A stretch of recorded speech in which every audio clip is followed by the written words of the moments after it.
Well, here's a elementary school story about learning to read. Johnny Patten Elementary School of Reading and Librarians. I'm very lucky. I learned to read at the age of 4 years old quite by accident. From my birth, Mother read to me every day and night. One of my earliest memories was probably just after my brother was born, and I turned 2 years old in 1952. At the time, Mother subscribed to a new children's magazine, Humpty Dumpty magazine, which featured complete stories, poems, children's activities, etc. It was monthly, and I could not wait for it to arrive. She read it to me cover to cover and over throughout the month until the next edition arrived, and we started the process all over again. I was born a blue baby. I was oxygen deficient, and as a result, I had a sleep disorder. I'd wake up in nightmares, crying, unable to go back to sleep. My mother would take me up in the rocking chair and sing to me or read to me until I fell asleep almost every night. One night when I was 4 years old, she was reading Humpty Dumpty's story that she had already read a half a dozen times and noticed that my lips were moving. She stopped reading and asked if I wanted to read the story out loud. I nodded my head yes, and she said, "Go ahead." I started to read the story with no problem. After that, she still read the whole magazine to me when it came in or when I awakened at night, but in between she'd give the magazines to me to read for myself. So when I started first grade at the age of 5, I was already an accomplished reader. One would think that learning to read at an early age would be an advantage in school, but it turned out to be a fairly unmitigated disaster in the early years.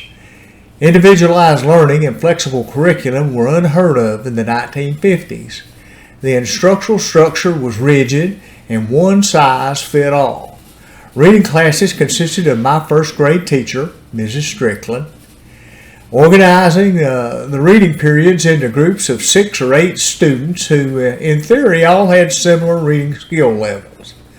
So every day I was subjected to the torture of Dick and Jane readers that consisted of little colored drawings with 1 or 2 3-word caption sentences on each page. See spot run, run spot run. We sat in a circle, and each student read a page in turn. It was amazingly bad, and I presented Miss Strickland with a daily dilemma as to what to do with me. As other students struggled to read the inane text, I could not control my frustration and would loudly blurt out the sentence. Finally, she gave up and let me stay at my desk during the reading period. I no longer had to participate in the reading class, which was perfectly fine with me. The daily reading class waterboarding sessions were augmented by an even worse practice.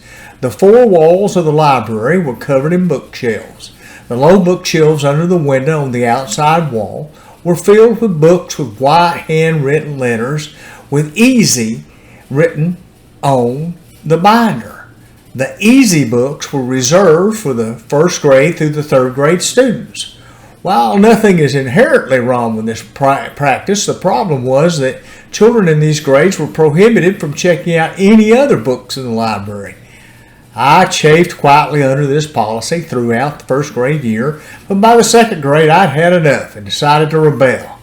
I threw a hissy fit and a sit-down strike, telling my teacher, Mrs. Fryer, that I refused to read any more easy books, and if they tried to make me read the easy books, I was not even going to go to the library.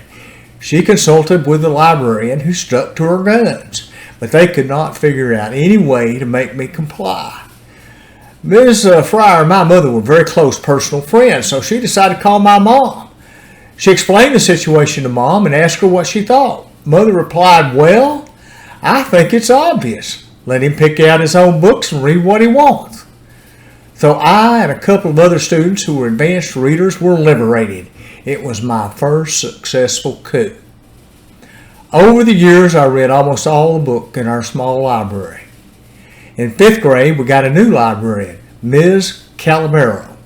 She was much younger, just a few years out of college and was not hidebound like the previous fossilized librarian. She liked me and let me read anything I wanted. As I went into the 6th grade, there was very little left in the main library that I hadn't read, so she began to let me read books in the adult lending collection. The adult collection was under lock and key in the closet behind her desk. As she unlocked the door, I felt a wave of guilty pleasure, as though we were breaking into Fort Knox or maybe Victoria's Secret. Some of the books were from the Regional Rural Library Service and others were donated. 5 donated books had been there for many years and were very worn, so she gave them to me and let me keep them. Huckleberry Finn, the first American edition of Bram Stoker's Dracula, Mary Shelley's Frankenstein, Robert Heinlein's Red Planet, and Lost Horizon, Shangri-La.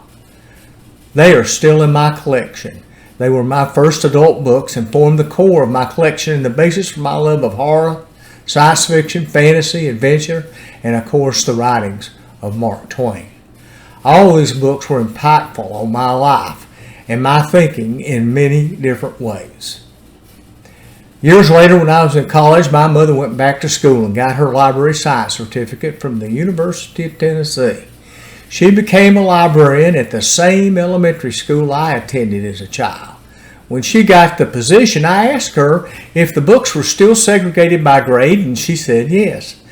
I told her that I thought she should reorganize the library and combine the books by subject matter, regardless of reading level, and let the kids decide for themselves which books they wanted to read.